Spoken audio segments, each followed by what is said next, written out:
আসসালামু আলাইকুম ভাই। ফেসবুক লাইভে আসলাম এই কারণে যে আমার কাছে 60টা কয়েন আছে, যে 1 টাকা বাংলাদেশের 1 টাকা মূল্য 1996 1999 সালের পয়সাগুলো।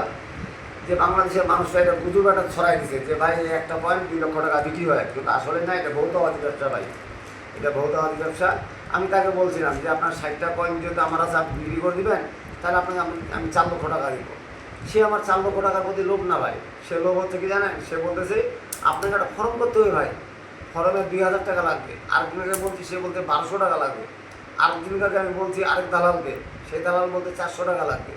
তাহলে চিন্তা করে দেখেন এই যে কত দালালি ব্যবসা চলতেছে, যে তাইলে তাদেরকে আমি 2 লক্ষ টাকা করে 4 লক্ষ টাকা দিতে যাই, পয়সা বিক্রি করে দিবে আমার, কিন্তু তারা আমার 4 লক্ষ টাকার প্রতি কোনো চাহিদা নাই। চাহিদা হচ্ছে যে 1200 টাকা 2000 টাকা।